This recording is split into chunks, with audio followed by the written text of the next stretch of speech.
Muy buenos días, mi nombre es Luis Moscoso, pertenezco a la Universidad Técnica de Manabí y en esta ocasión hablaremos sobre la protección diferencial en alta y baja impedancia para la materia de protecciones eléctricas. Muy bien. Hablando generalidades, nosotros podemos decir que el relé diferencial está protegiendo el interior de la zona en donde fue instalado. Es decir, que en estas gráficas nosotros podemos ver cómo el relé actúa de una manera interna a la protección que está realizando. El elemento a proteger en este caso es una línea en donde vemos dos diferenciales. El lado izquierdo tendrá, ese será el transmisor y el lado izquierdo será el receptor. E indistintamente o viceversa, podemos ver que ambos protegen hacia el interior de la línea. Es decir, que también eh, simplemente van a medir. Si la falla se produce en una barra, pues esta no le va a detectar. Lógicamente que va a dejar detectar y ahí es donde interviene la baja o alta impedancia. Además de ello, nosotros podemos decir que este relé diferencial es una protección selectiva absoluta, porque protege simplemente lo que está interna. Estas protecciones diferenciales comparan los valores instantáneos de las corrientes, es decir, sus módulos y sus fases. En esta gráfica nosotros podemos ver dónde o cómo actúa un relé diferencial, es decir, que hay tres zonas, ¿no? La operación normal, que sería bajo la línea punteada, y la que tenemos sobre la línea punteada sería la que actúa sin restricción o donde va a ser la medición de los parámetros para ver si puede actuar o no. Y la sin restricción, donde actúa directamente, o sea, sin tiempo. Lo podemos ver en esta gráfica de análisis vectorial, donde la X actúa sin restricción y donde está en la parte baja, donde está la X, actúa normalmente, es decir, de los parámetros normales, analizados desde el punto de vista con las fórmulas.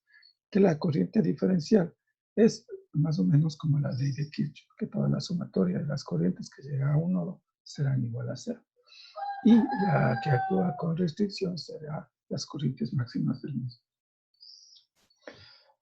¿Dónde y cómo actúas en restricción y haciendo un análisis? Pues actuará sobre o hará un análisis en la secuencia negativa, donde analizará inclusive hasta corrientes del segundo y quinto armónico. También analizará las corrientes que circulan, es decir, que si suma la corriente 1 y la 2 y una de estas sobrepasa el límite de operación, pues el vector o el módulo de esta va a pasarse al lado izquierdo, analizando en un círculo este tipo de corrientes. Sobre las líneas azules en la parte derecha será la actuación normal de todos los vectores o módulos de las corrientes.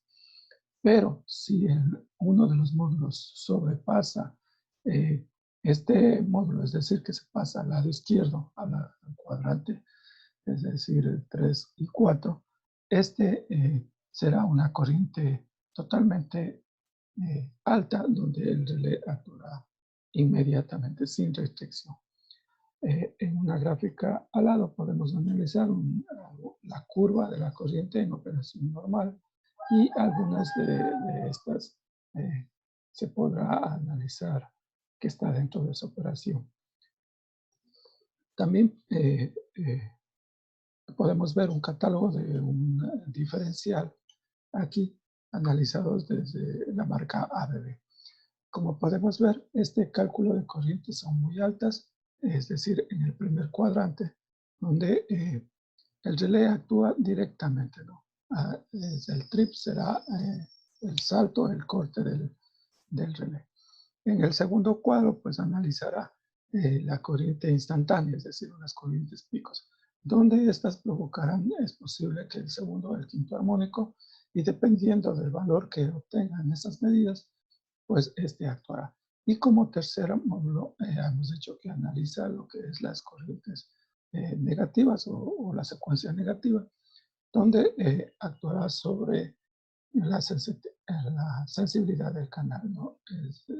Y la parte, como hemos dicho, selectiva, que es la interna y no la externa. Y de eso dependerá su.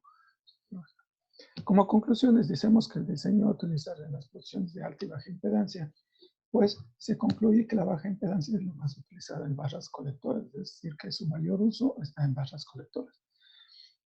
También podemos decir que por razones de estabilidad y de los parámetros de las protecciones, este actúa en equipos específicamente delicados como generadores o transformadores. Y también que la protección diferencial es sumamente selectiva y no puede estar coordinada con otros elementos. Es decir, por el mismo hecho de que cubre la parte interna de estos elementos. Esta sería mi presentación. Muchas gracias, acotando que hay una bibliografía. De antemano, muchas gracias por la atención prestada.